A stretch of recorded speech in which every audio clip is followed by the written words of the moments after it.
On va parler aussi d'éco-responsabilité. Je pense que c'est un volet qu'on ne doit pas négliger à cause de la distanciation sociale. Je pense qu'on doit en prendre soin. On doit le considérer également dans les événements à venir. Je pense que vous l'avez vu, on a un tirage pour vous à la fin. Donc, ceux qui vont rester avec nous jusqu'à la fin, on vous garde, mais on vous offre un super tirage vers la fin de l'événement. Puis, on veut closer avec un petit verre. On veut se souhaiter un bon été. On veut que vous preniez soin de vous. On veut aussi vous donner l'opportunité de jaser avec les membres, avec la communauté qui est avec nous aujourd'hui. Donc, j'espère que ça vous convient. Petit thumbs up si ça vous convient. Puis, si ça ne vous convient pas, bien, faites un petit applaudissement. Mais, c'est ça qui est ça. On continue, Mathieu? Donc, rapidement, des petites notes à savoir. Gardez vos micros fermés, ça va aider. Hein? Par contre, tantôt, il y avait une dame avec des bruits d'oiseaux. C'était fort agréable, toutefois. Gardez vos caméras ouvertes. Par contre, toujours plus agréable d'avoir des gens que des noms et des petits points. Toujours plus de fun. Puis en atelier aussi, je pense que vous allez apprécier. Utilisez l'outil de la main dans l'onglet participant au bas de votre écran. Si jamais vous voulez prendre parole, m'interrompre, allez-y, sans souci. Gary me fait penser, on utilise l'enregistrement en fait pour permettre d'archiver les événements qu'on fait. Donc, juste vous aviser que nous allons enregistrer l'événement d'aujourd'hui.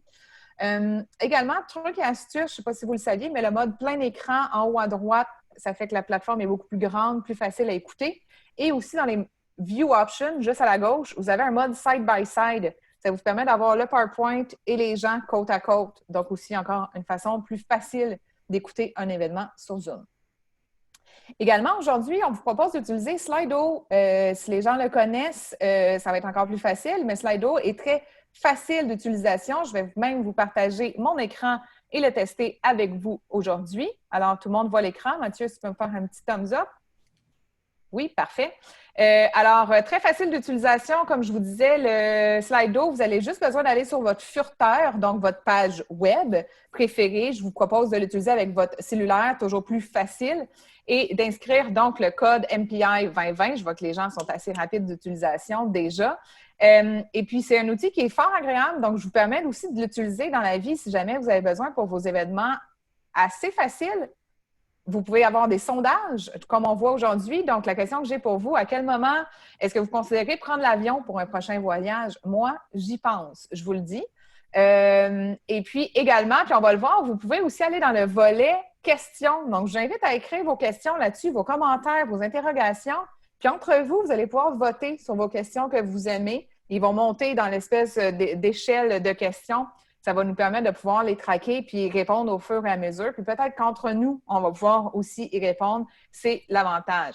OK, donc on a quand même automne 2020. J'aime ça. Tu sais, je me pensais un peu wild de prendre l'avion à l'automne, mais non. Moi aussi. Hein? On Voilà. n'est pas tout seul, c'est bon. On n'est pas tout seul là-dedans qui a hâte de voyager. Donc, fort agréable de voir ça. Et puis, comme je vous dis, n'hésitez pas à utiliser la portion aussi questions, commentaires. Et puis, c'est ce volet-là qu'on va utiliser pour les ateliers. Mathieu, tu peux On revenir est avec parti. la présentation. On y va. Génial. Donc, bon, ça c'était la question de sondage sur laquelle vous vous êtes garroché, ce qui montre que vous avez hâte de revoyager à nouveau, en tout cas de reprendre l'avion, que ce soit personnellement ou professionnellement. Mais passons maintenant plus dans le vif du sujet.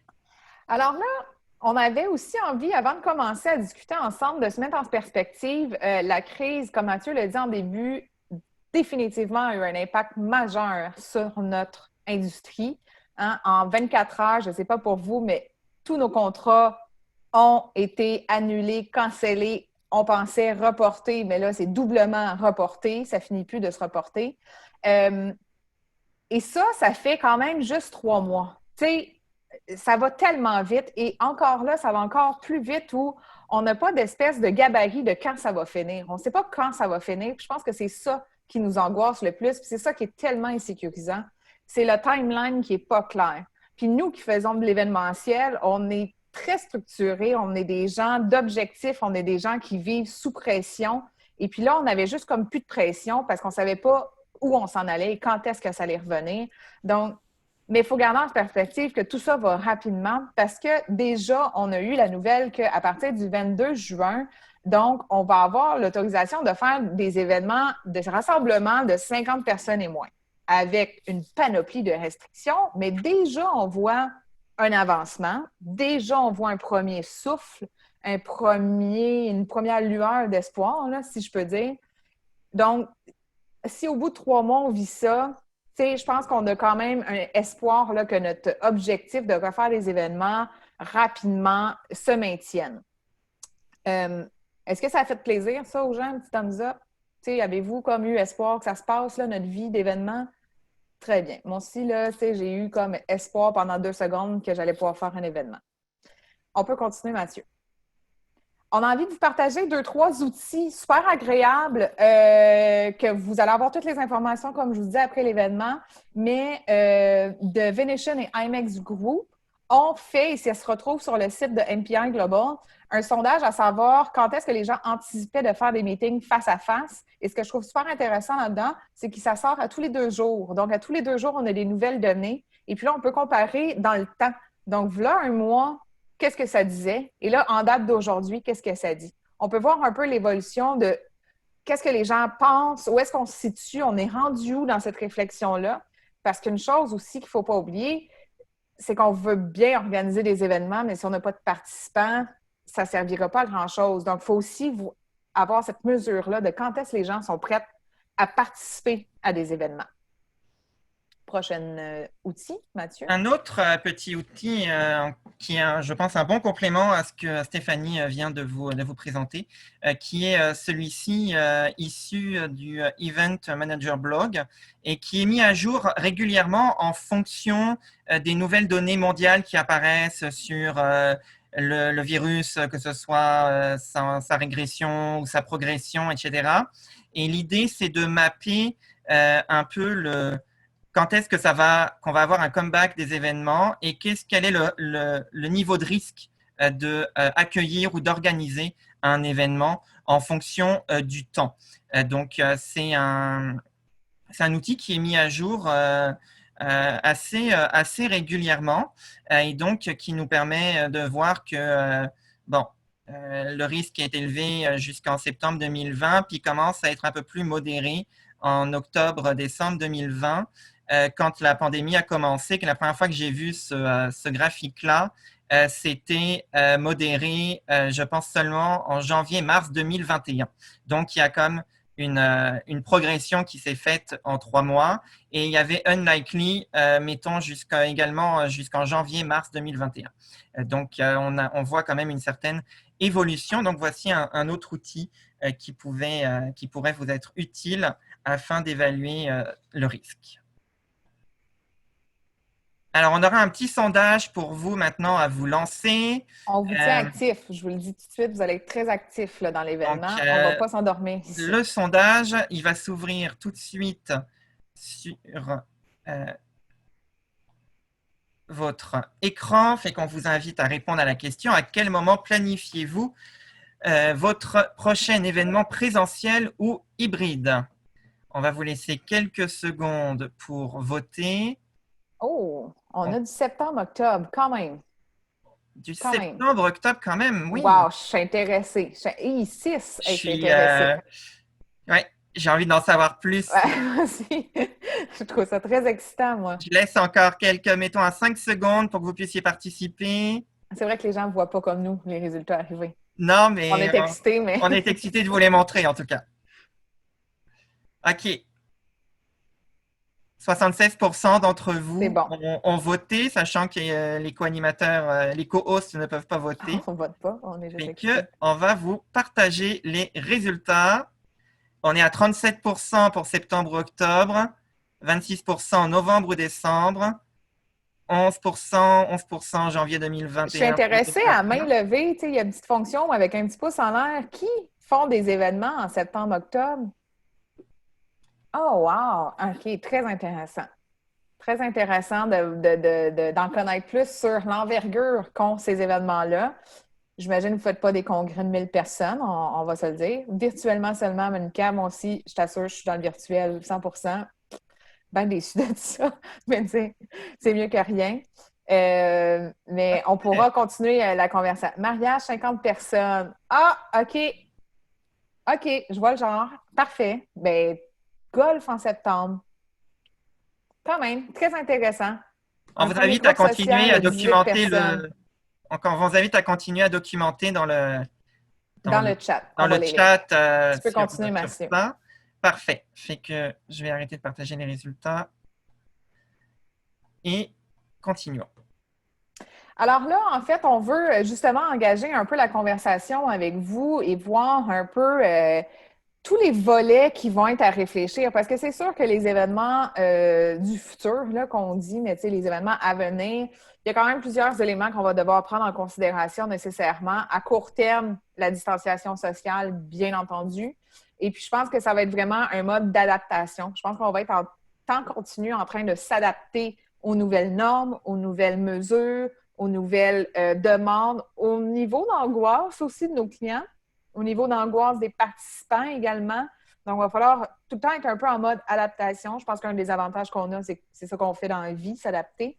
Et nécessairement, le mode hybride là, qu'on va parler, puis qu'on a déjà beaucoup parlé, va faire partie de la suite des choses, bien entendu. Mathieu, tu peux continuer.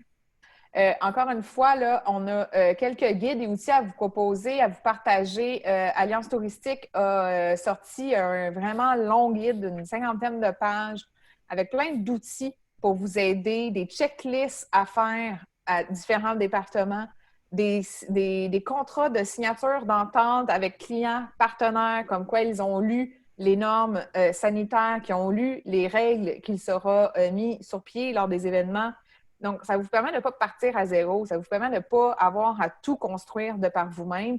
Fait que je pense que ça, c'est super intéressant à avoir dans son petit back pocket lors de la prochaine tenue de vos événements, de ne pas partir à zéro puis d'avoir une espèce de guide déjà préparé pour vous. Également, Mathieu, la prochaine slide.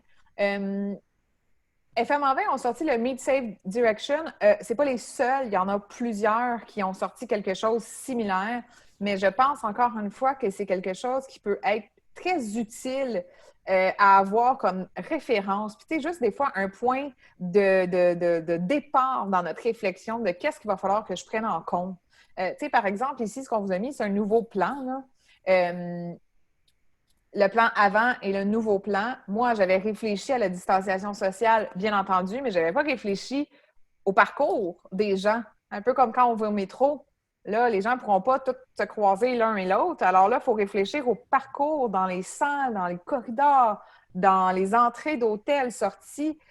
Là, ça, je l'avais, moi, personnellement, pas vu venir. Donc là, tu sais, il y a des guides comme ça qui existent, qui sont en train d'être bâtis, sur lesquels on peut s'appuyer. Puis je pense que c'est encore une fois dans un espèce de mode collaboration entre nous, au lieu de tout travailler dans un mode silo, chacun de notre côté. Exact. Et le Palais des Congrès a sorti également hier sa nouvelle offre pour des événements hybrides pour se préparer à réaccueillir des événements. Donc, les deux fournisseurs officiels du Palais, donc, qui sont GES et Encore, ont eux également réfléchi à tout ce qui est mise en place des futures salles pour le Palais des Congrès. On le sait que ce sont des salles immenses qui peuvent accueillir énormément de personnes, mais qui vont avoir également besoin de s'adapter. Voilà, tout le monde commence à réfléchir à ça. Et il y a Guy qui nous précise dans le chat que le guide sectoriel du tourisme d'affaires de la PCQ, donc qui est l'Association des professionnels du Congrès du Québec, est en approbation et devrait sortir la semaine prochaine. Donc, on a tous, je pense, bien hâte de prendre connaissance de ce guide-là. On aura possiblement l'occasion d'en reparler dans nos futurs événements. Alors là, ce qu'on a envie de faire, en fait, utiliser le mode chat de la plateforme juste en bas que vous avez découvert. Quel élément, d'après vous, on doit garder? Parce que là, on a parlé des plans de salle, on a parlé de la distanciation sociale, on a parlé du parcours là, que les gens doivent faire, mais il y a une panoplie d'éléments qu'on doit prendre aussi en considération et qui sont peut-être plus ou moins évident selon, en fait, les éléments. J'ai envie qu'on ouvre un peu la parole et qu'on ouvre l'échange ensemble. Utilisez le mode chat, levez la main si vous voulez prendre parole. Je pense que j'ai envie qu'on puisse dresser un peu toutes les espèces de pistes de réflexion qu'on a à faire. Si on se dit demain matin, j'organise un événement de 350 personnes, style congrès ou peu importe le style, ton mariage de 50 personnes, à quoi va falloir que tu penses? Est-ce qu'il y a un buffet? Il n'y a pas de buffet? C'est quoi tous les éléments qu'on doit garder en tête là, dans les prochains événements? J'ai envie d'échanger avec vous sur le sujet.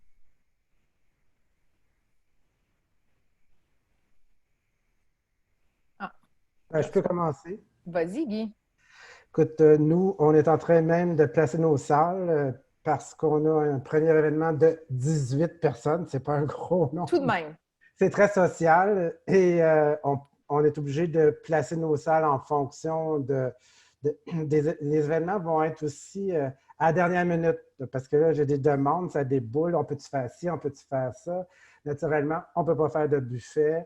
Il faut penser à la logistique des déplacements de A à Z, arrivée, sortie, transfert, la chambre. Les réunions ne sont pas autorisées avant que le guide de la PCQ sorte officiellement. Okay. Mais c'est sûr que nous, on prépare nos salles en fonction. Je vais vous lancer sur le chat un petit logiciel qui s'appelle All Seated. On ne l'a pas encore acheté, nous, mais c'est très intéressant. Il montre avant COVID et comment on déplace les chaises, 3 par table ronde, etc. Je vais vous le partager en vidéo et en site web. Et moi, je suis très optimiste juste avec cette arrivée-là de l'annonce des événements de 50 personnes et moins. On a un mariage en stand-by en nous, on a un sales meeting en septembre, donc je pense que ça va reprendre assez graduellement avec toutes les mesures, en respectant tout ça, mais c'est très positif. Ou plutôt, je suis très optimiste parce que positif. Très contente d'entendre ça et très contente que tu reçoives des événements également. Très contente pour toi. Est-ce que quelqu'un d'autre? Je vois aussi qu'on a le lavage des mains, les salles de bain. Moi, gros défi, salle de bain. Je n'avais pas vu ça venir, là. Même à mon bureau, j'ai juste une salle de bain. Genre ça comment? C'est tellement Julien? petit, c'est ça l'affaire. Vas-y, Sébastien. C'est tellement petit, les salles de bain, que tu sais, à chaque fois, peu importe où ce qu'on va, tu es comme en train, il va falloir peut-être penser à mettre de la police de salle de bain aussi, tu sais, en plus des dispositifs de purelle, etc., etc. Mais c'est vraiment quelque chose à penser. Ça risque On aura brigade de salle de bain. Oui, c'est ça. Police, toilette. Des Madame Pipi, quoi. Parfait. Julien de Bergeron, je pense que tu as levé la main. En fait, j'allais dire que de notre côté, au centre de foire, on commence dès le 22 à faire des activités, des formations, entre autres. On a eu des demandes pour ça. Puis, évidemment, qu'on a la chance d'avoir participé à l'élaboration des mesures. Fait qu'on a une petite longueur d'avance sur l'établissement de ce qu'il faut faire comme adaptation pour pouvoir accueillir des événements dans notre lieu. Mais au-delà de ça, ce que je trouve intéressant dans le travail d'élaboration de ce document-là, c'est que ça s'appuie sur beaucoup de mesures qui sont déjà en place dans des autres industries. Fait qu'on sait déjà qu'il y a des choses qui fonctionnent bien.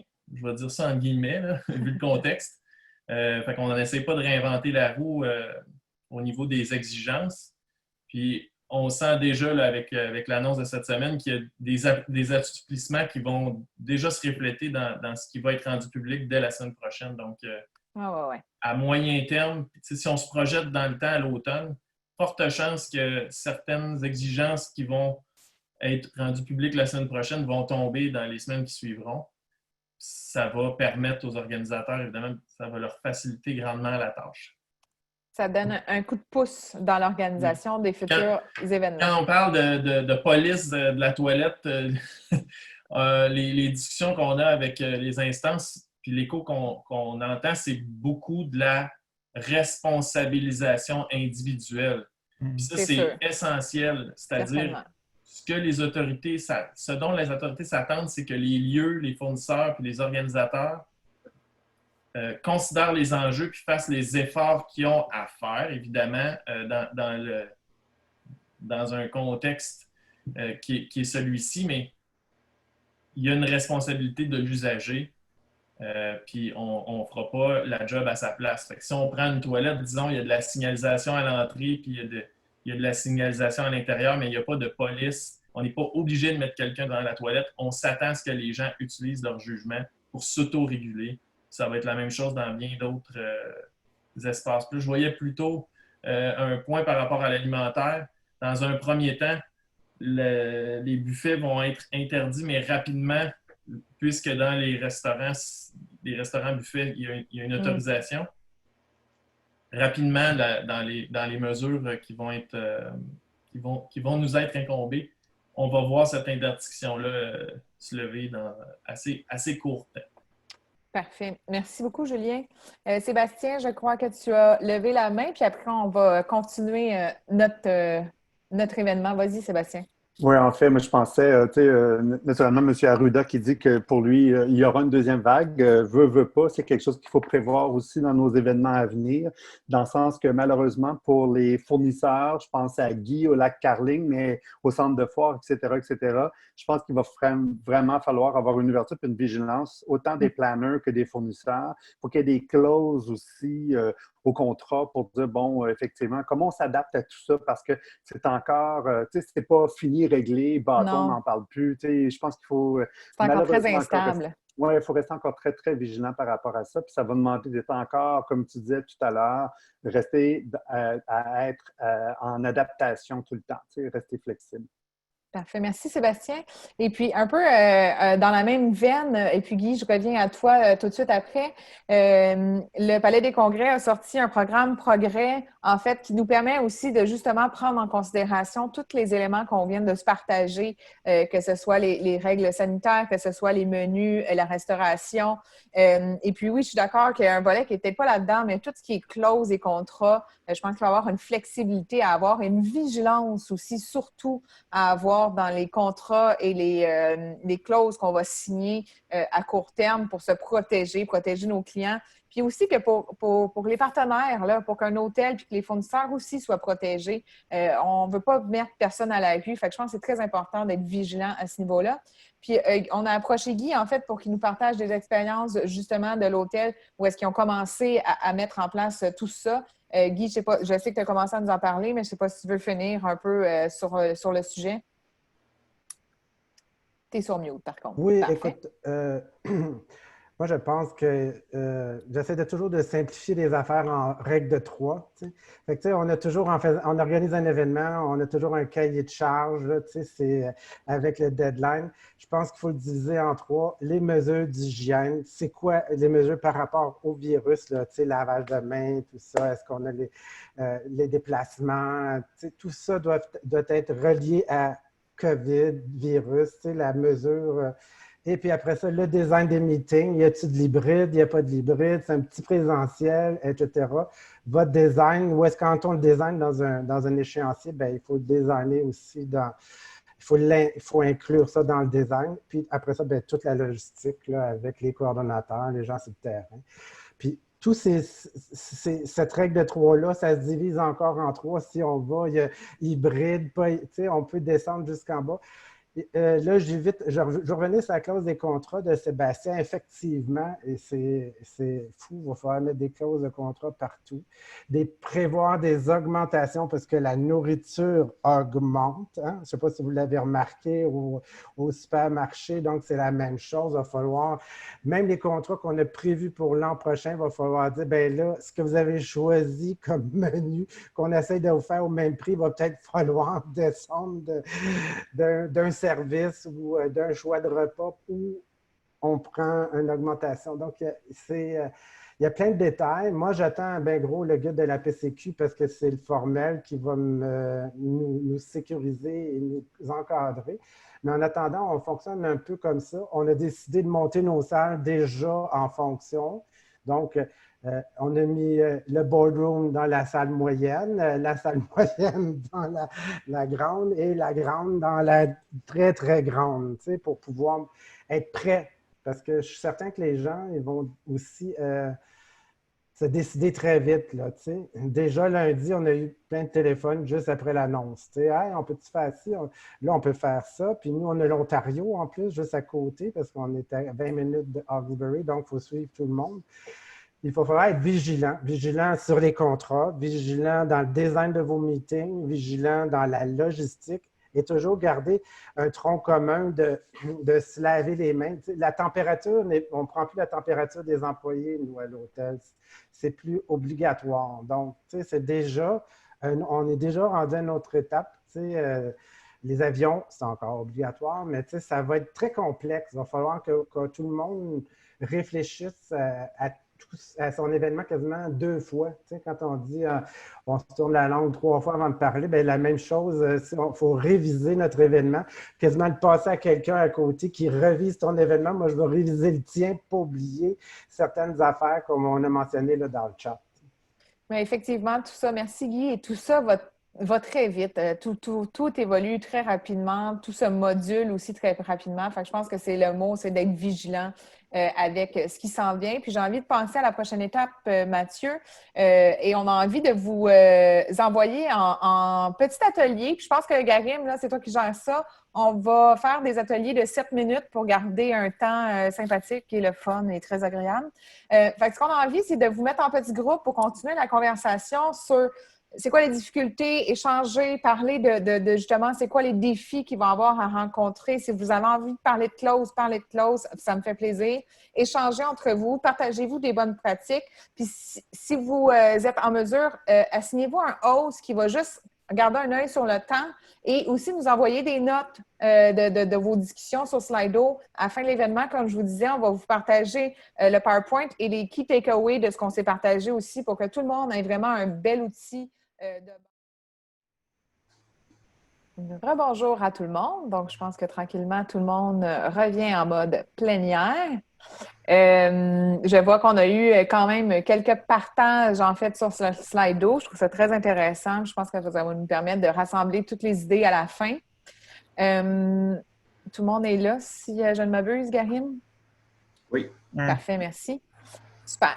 Alors, on peut passer au prochain volet qu'on a envie de partager avec vous. Puis en fait, on en a un peu parlé. Puis justement des questions qui s'est partagée dans le Slido, c'est la différence des prix entre le présentiel et le virtuel qui sera à réfléchir quand on va passer en mode hybride et qui, je pense, n'est pas à sous-estimer. Le hybride, en fait, tout le monde un peu comprend c'est quoi. C'est d'un événement qui prend place physiquement, mais qui dispose aussi d'une audience en ligne. Et je pense que c'est vraiment ça le gros défi.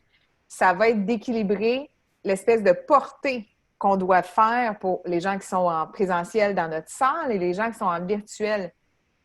C'est un monde de différence entre ces deux volets-là. L'engagement n'est pas le même. L'expérience n'est pas le même nécessairement.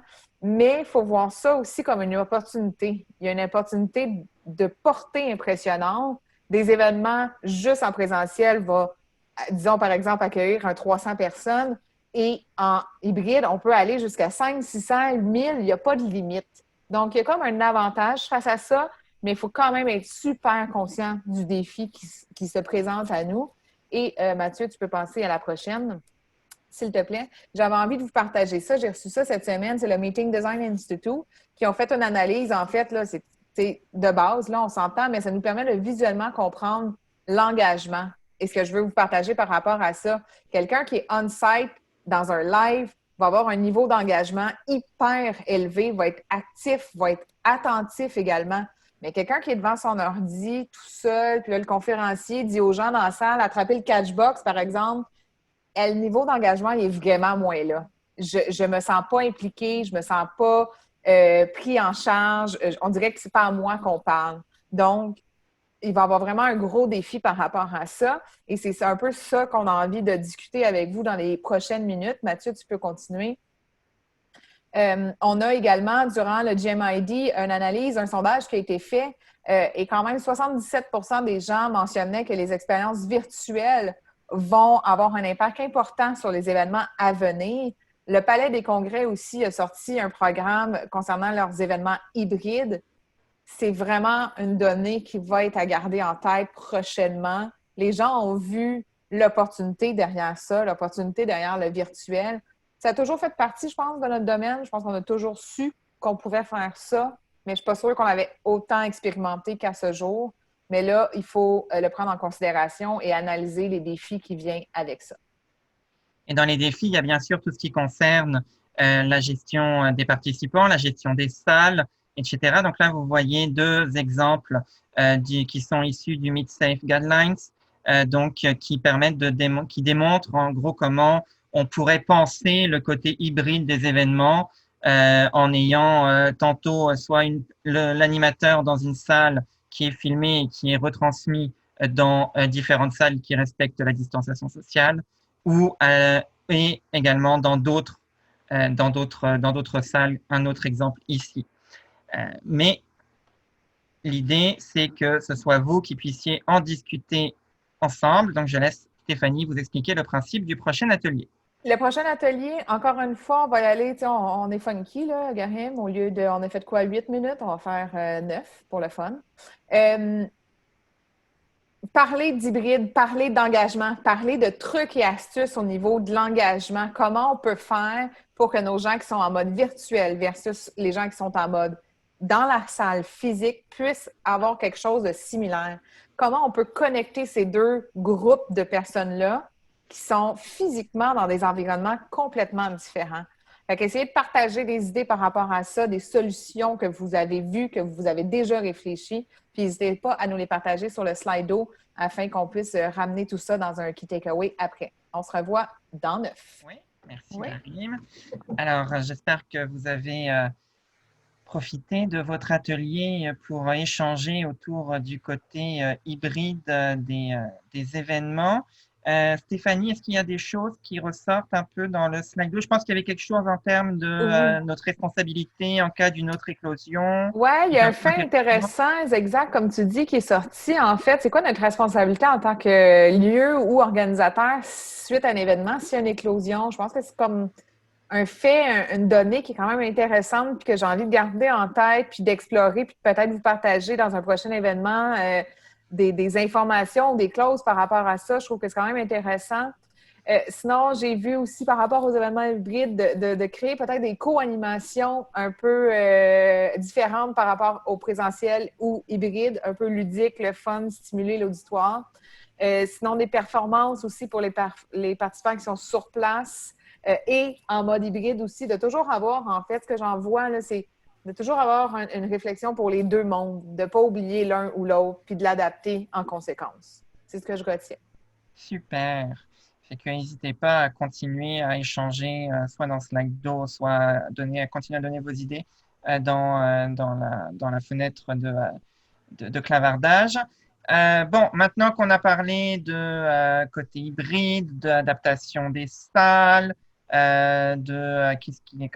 comment on va s'organiser, etc., il est temps de parler, je pense, de modèle économique, de prix, de comment on va dealer avec tout ça au niveau budget, etc. Pour aborder cette grande question qui, j'en suis sûr, vous concerne tous et toutes, je vais donner la parole à Garim. Merci Mathieu. Donc, évidemment, avec tout ce qui se passe, la situation financière des projets et des événements n'est plus ce que c'était. Vous l'avez tous vu et vous l'imaginez tous et toutes. Les modèles anciens sur lesquels on se basait un peu instinctivement après quelques années d'expérience, de se dire, OK, budget, tant de personnes, tel type d'événement, on peut mettre. On est facilement capable de construire un budget très préliminaire assez rapidement. Tous ces modèles-là, évidemment, sont à revoir et ça prendra probablement plusieurs mois avant qu'on puisse ressortir certains modèles plus précis qui vont nous aider à nous guider dans tout ça. Mais si on le regarde rapidement, donc, en termes de revenus, traditionnellement, ce qu'on voyait, c'était quoi nos sources de revenus? On avait certains dons, des commandites qu'on allait chercher, évidemment, toutes les activités et financements pré, pendant et post-événement, que ce soit des encans silencieux, vente d'articles promotionnels dans certains cas, toutes sortes de choses qu'on peut rattacher autour d'un événement ou d'une campagne. Évidemment, les frais d'admission, les ventes de billets et surtout dans le cas du corporatif ou des événements à caractère un peu plus personnel, comme par exemple un mariage, le financement privé, que ce soit des individus ou des corporations. Ça, c'est une approche très planificateur, mais si on rajoute à ça le volet un peu plus qui touche ceux qui travaillent dans des lieux, bien évidemment, dans nos revenus, on calcule des nuitées, location de salles, location de certains équipements, tout ce qui est l'aspect traiteur, nourriture et boissons. On s'entend dans un mariage, quand le bar est payant ou est ouvert, c'est quand même assez payant. Et une panoplie de services, que ce soit au niveau massage, spa, tous les services connexes qu'on peut retrouver dans certains hôtels et certaines facilités. Donc, tout ça tient quand même encore la route. Par contre, dans certains cas, il y a des choses qui ne se peuvent pas en ce moment et évidemment, les niveaux qui vont partager un budget, les revenus d'un budget vont être à revoir. Après ça, si on fait l'exercice inverse au niveau des dépenses, traditionnellement, tout ce qui était nourriture et boissons était une partie importante du budget dans plusieurs cas. Les structures d'accueil et sécurité sont à revoir aussi parce que c'est plus nécessairement juste un gardien de sécurité. Toute la structure d'accueil est à revoir à cause des protocoles sanitaires et tout ça. Location de salle, question qui est au bout des lèvres de plusieurs personnes. Je veux avoir un nombre X de participants comme je l'avais auparavant, mais à cause des mesures de distanciation, j'ai besoin de plus grand. Qu'est-ce que ça va avoir comme impact? Il y a plusieurs choses qui s'avancent dans toutes les directions en ce moment, mais je pense que beaucoup souhaiteraient qu'on soit capable de bénéficier de tarifs similaires à ce qu'on connaissait dans le passé. Au niveau des aménagements, encore là, l'audiovisuel, les décors, tout ce qui est décoration de la salle, le mobilier, tout ça. Évidemment, plus grande salle, ça a un impact. Les décors, ça va, mais au niveau des aménagements, un petit lounge cube dans le coin, ça peut coûter plus cher. Ça peut aussi ne pas être possible dans certains cas. Au niveau animation conférencier, c'est toujours actuel. En fait, je pense que plus que jamais, l'animation professionnelle pourra peut-être faire partie de vos événements dans le futur. Nettoyage, entretien, bref, c'est ce qu'on connaît traditionnellement. Évidemment, ce qui risque de prendre l'importance aussi dans le futur, c'est tout ce qui est télécom, Internet. Évidemment, si on fait de l'hybride, ça prend Internet. Ressources audiovisuelles additionnelles. Quand je dis par ressources additionnelles, à moins que vous gériez vous-même votre événement hybride, ça va vous prendre des techniciens, ça va vous prendre des caméramans, si vous voulez quelque chose de professionnel, bien sûr. Les espaces, dans ce qu'on voyait un petit peu plus tôt sur les diagrammes, les espaces, on a peut-être besoins d'espaces différents, on a peut-être besoin de studios pour amener un conférencier dans une salle qui serait à distance, qui puisse faire sa présentation. Le multisite faisait partie des choses proposées dans le MeetSafe, dans les concepts MeetSafe proposés par PSAV. Les services, divers services qui vont s'ajouter, on parlait de nettoyage tantôt dans certains cas. L'organisation, la logistique, j'ai fait exprès de le mettre en dernier parce que je veux prendre un petit 30 secondes additionnelles là-dessus. Ce qu'on a vécu dans les dernières semaines, on fait en sorte que tout le monde s'est isolé un peu et a dit « Je vais m'organiser, je vais m'éduquer, je vais devenir un pro de l'événement virtuel. On est tous maintenant un expert de Zoom ou de Teams ou peu importe la plateforme. Si on transpose les événements qu'on faisait dans le passé, que ce soit en hybride ou en virtuel, je pense qu'éventuellement, on se doit de se donner la peine et de garder de la place dans nos budgets pour avoir de l'aide, pour s'entourer de bonnes ressources, que ce soit au niveau de l'organisation, des ressources logistiques. Il y a plusieurs composantes. Dans un événement hybride, n'oubliez pas, c'est comme on joue dans une salle physique, mais on a aussi un univers virtuel. ça prend des gens pour s'en charger. Donc, n'hésitez pas à... En fait, je vous invite fortement à garder de la place dans vos budgets pour ça. Je sais, il y a beaucoup de gens qui ont des inquiétudes en ce moment. Tout le monde se dit, oui, mais là, ça va coûter plus cher. Ça me coûtait déjà assez cher. Je n'avais pas vraiment beaucoup de place dans mon budget. Je veux rajouter du virtuel parce que je n'ai pas le choix ou tout le monde pense que c'est ça qu'il faut faire. Ben, c'est ce que je vous dis en ce moment, c'est ça vous prend les ressources pour bien le faire. Tant qu'à le faire, faites-le correctement. Donc, si on va à la prochaine slide, je vais prendre quelques instants pour vous parler d'un événement qui est venu à notre attention au niveau du conseil de l'NPI par un des participants ici aujourd'hui. J'ai pris la peine de contacter la dame qui était en charge de l'organisation de cet événement-là, qui est aussi parmi nous. Je tiens à la remercier et à la saluer, Lynne Dupuis, qui est conseillère événements et partenariats chez Parkinson Québec. Donc, le 5 juin dernier, ils ont créé, avec la collaboration de leur agence, un événement virtuel, 100% virtuel, qui s'appelait Unisson. Ce qui a été offert là incorporait plusieurs composantes. Donc, on avait deux classes de maîtres, c'est-à-dire un avec le chef du hockey, avec François, et une autre classe de maître avec un maître sommelier, François Chartier, pour ceux qui le connaissent. Donc, il y avait ça, il y avait une prestation artistique live faite par Charlotte Cardin. Il y avait différents éléments qui ont vraiment été mis ensemble pour composer une offre fort intéressante.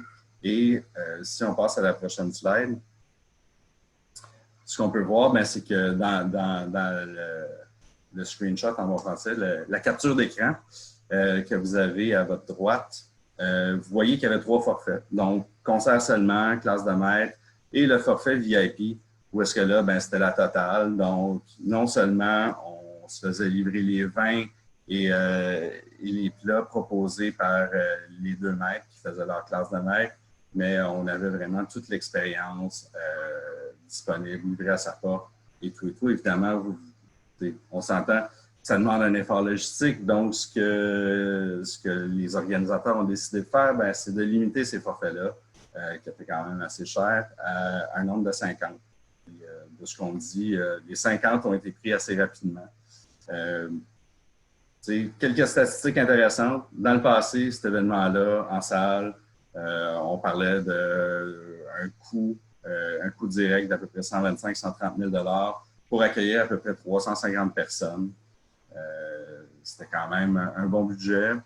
Puis quand même, bon, on s'entend, Parkinson Québec, l'objectif de leur événement, c'est une levée de fonds. Donc, évidemment, chaque année, ils réussissaient à ramasser des sommes intéressantes. Cette année, avec la pandémie, il y a plusieurs choses qui ont été mises de l'avant. En fait, ils voulaient être les premiers à tenir un événement de cette envergure-là en mode virtuel dans un contexte de levée de fonds. Donc, leur événement qui était typiquement à l'automne, ils l'ont devancé en juin. Ils ont pris la décision de lever. Et ils ont aussi pris la décision de se fixer des objectifs peut-être moins ambitieux au niveau de leur levée de fonds. Donc, ils se sont dit, on va viser le tiers de ce qu'on fait habituellement. Donc, grosso modo, pour vous donner quelques chiffres très rapides, ils se sont dit, 130 000 $, si on était capable d'atteindre ça en termes de revenus, ce serait intéressant. Donc, les résultats de l'événement, c'est que ils ont dépassé leur objectif de revenus, donc 179 000 $, 500 participants et même plus. Et ce qui est là très intéressant, c'est que 16 versus 25 %, en fait, c'est le ratio des revenus versus les coûts. Donc, anciennement, le modèle ressemblait à 25 % et plus des recettes qui étaient allouées en coûts directs, tandis que dans ce cas-ci, avec la nouvelle formule, ils ont réduit la proportion des coûts, donc quand même une profitabilité qui est plus intéressante. Je prends ça comme exemple, comme étude de cas, parce que je trouve ça très intéressant. De un, c'est un super beau succès, puis je félicite toute l'équipe qui a travaillé là-dessus. Mais quand on regarde les chiffres un peu plus pointilleusement, on se dit, Ben, anciennement, leur budget était de 125 130 000 $. On rajoute une composante virtuelle qui, dans leur cas, n'a pas coûté tellement cher. S'ils avaient décidé de faire ça en mode hybride, ils auraient quand même fait de l'argent. Donc, ce que je vous dis en ce moment, c'est pour ceux qui sont un peu découragés de dire « ben, je n'arriverai jamais à financer mon événement pour le faire en mode hybride », ce que je vous dis, dans le fond, c'est essayer de voir, essayer de penser différemment. Entourez-vous de gens, demandez conseil. Il y a des professionnels qui sont en mesure de vous suggérer des approches différentes et de travailler avec vous parce que, en quelque part, c'est quand même votre événement que vous organisez pour les planificateurs ou certaines compagnies qui sont les représentants de certaines compagnies qui sont avec nous. Donc, donnez-vous une chance. Partez avec un esprit ouvert et vous allez voir que rapidement, il y a des solutions possibles. Est-ce que votre événement va être très différent de ce que vous faisiez dans le passé? Peut-être que oui, peut-être que non. Mais si vous avez vraiment la volonté de faire évoluer votre événement, bien, financièrement, il y a des façons de le faire fonctionner. Merci, Karim, pour cette présentation qui, effectivement, nous permet de voir qu'il y a vraiment encore beaucoup de possibilités pour, même avec le côté hybride et un peu restrictif pour le moment. Ça va changer, en tout cas, on l'espère. Donc, juste peut-être pour résumer, avant de passer à notre prochain sujet, adapter son budget, parce qu'on va avoir besoin de plus grandes salles pour un certain temps, on va avoir de la main-d'œuvre supplémentaire, on va avoir du matériel audiovisuel, et j'inclus là-dedans, bien sûr, tout ce qui est Internet, et on va avoir peut-être aussi une petite nouveauté qui est le matériel sanitaire, donc qui n'était pas forcément prévu à la base dans les budgets, ou en tout cas pas de façon aussi conséquente. Et puis, on a parlé du budget, on a parlé des salles, et Gary me disait, donnez-vous les moyens de bien préparer votre événement, donnez-vous les moyens de bien penser votre événement. Il y a quelque chose qui est toujours, je pense, aussi important, même avec le côté hybride ou le côté virtuel, c'est l'éco-responsabilité. Les événements éco-responsables qui sont de plus en plus demandés depuis quelques années, qui sont de plus en plus courus. La réponse, est-ce qu'on a encore la possibilité de faire de l'éco-responsabilité avec un événement virtuel ou un événement hybride? Eh bien, Caroline Voyer, qui est directrice générale du Conseil québécois des événements éco-responsables, et également membre active de notre conseil d'administration. Elle est d'ailleurs notre nouvelle déléguée éco-responsabilité au sein du conseil d'administration, va justement vous parler du côté éco-responsable des événements virtuels et hybrides. Caroline, bienvenue, je te cède la parole. Bien, merci beaucoup, Mathieu. Merci beaucoup de l'invitation. C'est pas évident de penser à m'inviter dans le cadre d'une discussion qui traite des événements virtuels, mais effectivement, il y a des efforts qu'on peut faire. J'ai une collègue qui est en ligne avec moi, Célia, justement, et une autre collègue qui s'appelle Laura. J'ai 2 personnes dans l'équipe qui se spécialisent, qui réfléchissent à ces questions-là présentement. À qui je fais signe pour changer À moi. Ah, merci Mathieu. Mathieu, il faut l'alerte. Donc, c'est ça. En 2 mots, je suis du Conseil québécois des événements éco-responsables. Donc, nous, on veut faciliter, encourager l'organisation d'événements plus responsables partout au Québec. On a même des demandes à l'international. On est tout excités. Mais principalement au Québec, on s'adresse à tous les organisateurs d'événements de tout type. On parle aussi aux fournisseurs et aux commanditaires d'événements. Tu peux changer. Donc, ce qu'on fait dans la vie, c'est qu'on a un portail d'information. Si vous avez des questions pour les événements plus en présence, donc on a des guides, des outils, on offre des formations. On a un répertoire de fournisseurs sur notre site web. C'est gratuit. Profitez-en. Avant, c'était payant. Maintenant, c'est gratuit. Et on fait de l'accompagnement personnalisé dans la vie en général. Avant tout ça, on travaille avec vraiment une 50aine d'événements par année et donc beaucoup d'événements ont été annulés, comme vous le savez. Et donc, il a fallu se dire, OK, qu'est-ce qu'on fait? Et puis donc, on s'est dit, bien, les événements virtuels ont un impact, donc on va travailler là-dessus. Je prends juste une petite minute avec cette slide ici. Donc, vous voyez, 9e édition du concours Les Vivas. Donc, je vais juste en glisser un petit mot. N'hésitez pas à déposer une candidature si vous posez déjà des gestes responsables. Je regarde Mathieu. Entre autres, mais il y a sûrement d'autres personnes parmi vous. C'est le temps d'écrire des candidatures pour le concours Les Vivas, que ce soit pour des événements présentiels ou virtuels. Et là, je vais arriver avec la prochaine slide. À quelques chiffres, vraiment, pour vous démontrer qu'il y a un impact aux événements virtuels. Il y a des impacts positifs, OK? Comprenez-moi bien. On a donné des exemples. On peut quand même mobiliser notre monde. On peut quand même aller chercher des profits dans certains cas, si on veut aller chercher des sous pour une cause, par exemple. On peut quand même passer des contenus dans le virtuel. Il y a plein d'impacts positifs, comme les événements en présence, mais il y a aussi des impacts sur l'environnement. Donc, par exemple, on sait que le numérique, il y a quand même des émissions de gaz à effet de serre qui se font. On dit 4 des émissions de gaz à effet de serre seraient dues à tout ce qui se passe sur le numérique présentement. Vous avez peut-être remarqué que quand je ne prenais pas la parole, je fermais ma caméra. Je sais que je me fais chicaner pour ça, mais c'est parce qu'il y a une raison écologique. On a 5 fois plus d'impact au niveau de la consommation d'énergie quand notre vidéo est ouverte. Donc, c'est pour ça que je la ferme personnellement. Et encore plus quand on partage notre écran. Donc, en fermant notre caméra, on consomme 1000 fois moins d'énergie et en moyenne, une conférence d'1 heure émet à 1 à 3 kg de CO2. Là, j'en entends déjà qui, dans leur tête, me disent « Mais ça a quand même moins d'impact qu'en présentiel. » Eh bien oui, en général, un événement virtuel a vraiment moins d'impact qu'un événement en présence, mais vous comprenez que pour des personnes comme nous, dont c'est la spécialité, on devait et on doit s'y pencher. Et présentement, ce qu'on fait, donc avec l'équipe, avec Célia, avec Laura, c'est qu'on essaie d'aller encore mieux chiffrer tout ça et on veut développer un calculateur. On en a une première version déjà. Je ne vous le montrerai pas aujourd'hui parce qu'on continue d'y travailler, mais on a une première version d'un calculateur pour calculer l'impact de ces communications-là. Mathieu, s'il te plaît. C'est drôle, je ne suis pas habituée de faire travailler Mathieu. D'habitude, c'est plutôt nous. En tout cas.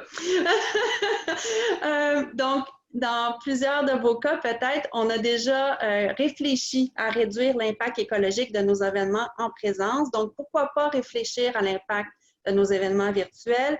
Qu'est-ce qui a de l'impact? Donc, le choix de la plateforme, par exemple. On sait qu'il y a des plateformes plus locales au niveau d'encourager l'économie locale, par exemple, ça pourrait être un choix.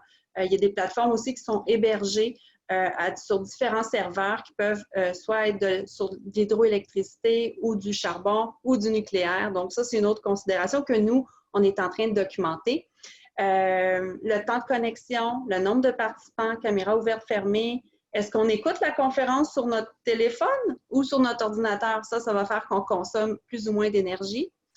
Quand on envoie des courriels, est-ce qu'il y a des pièces jointes qui sont lourdes? Fond d'écran sombre, clair, ça n'a pas le même impact. Pouvez-vous croire ça? Le fond sombre consommerait moins d'énergie, etc. Mathieu, s'il te plaît.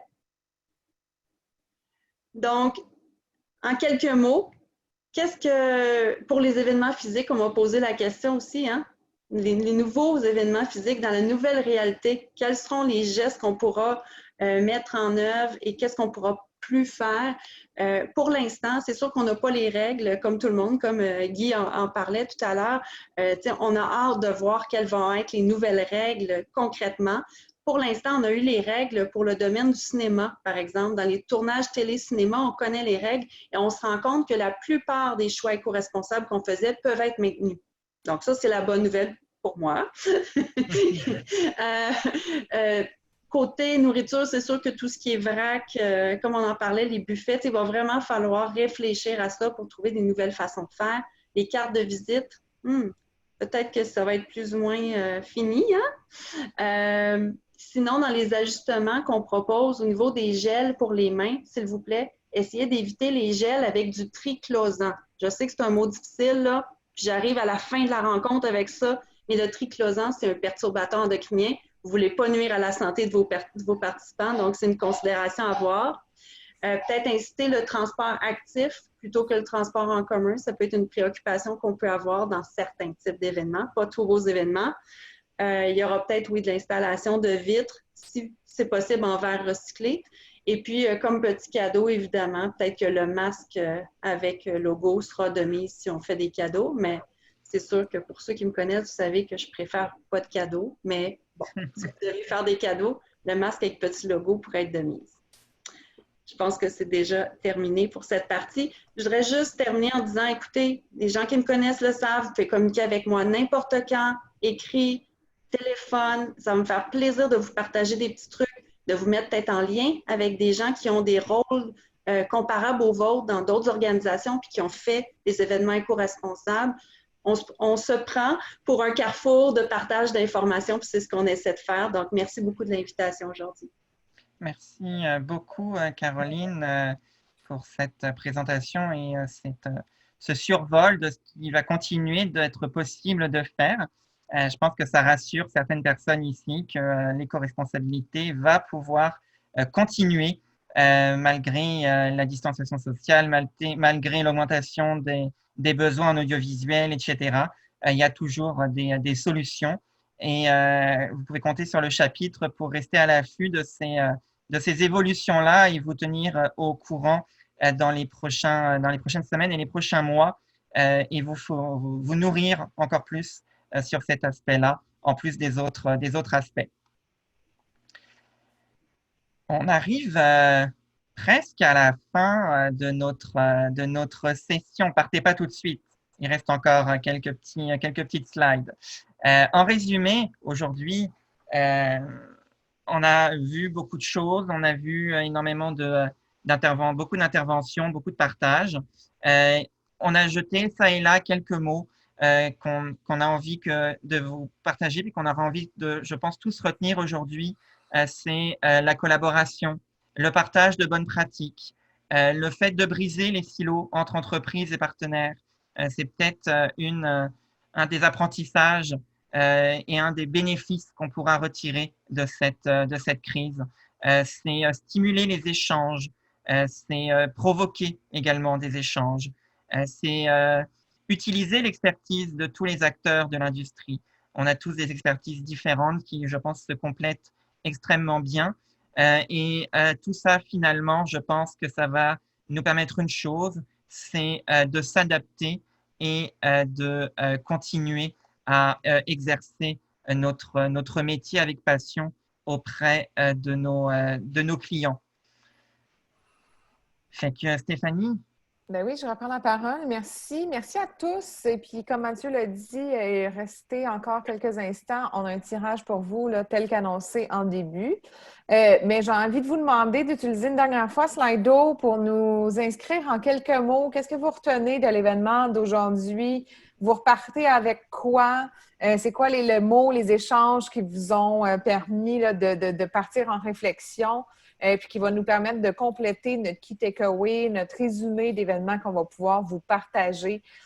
Donc, moi, j'ai mon écran ici et puis je pourrais vous partager là, au fil des partages de votre part qu'est-ce qu'on ressort. Le premier me dit « ça va finir par bien aller, on doit juste être patient, imaginatif ». Effectivement, je pense que la patience est de mise. La collaboration, le partage, la résilience, je pense que le mot « résilient » est très fort également. De belles rencontres en petits groupes, super. Je suis contente que vous ayez fait des belles rencontres également. Les nouveaux aspects difficiles à prendre en compte, mais l'espoir malgré ces nouveaux aspects-là. Donc, très contente aussi qu'on ait pu vous donner un petit peu d'espoir aujourd'hui.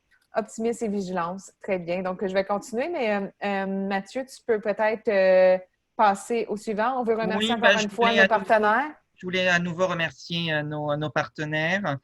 Qui sont présents chaque année. Donc, merci de nouveau à eux. Et, non, je pensais qu'on était au tirage. Tu sais, j'étais bien excitée de ça. Non, les prochaines dates, Stéphanie, les prochains événements. Les prochains événements.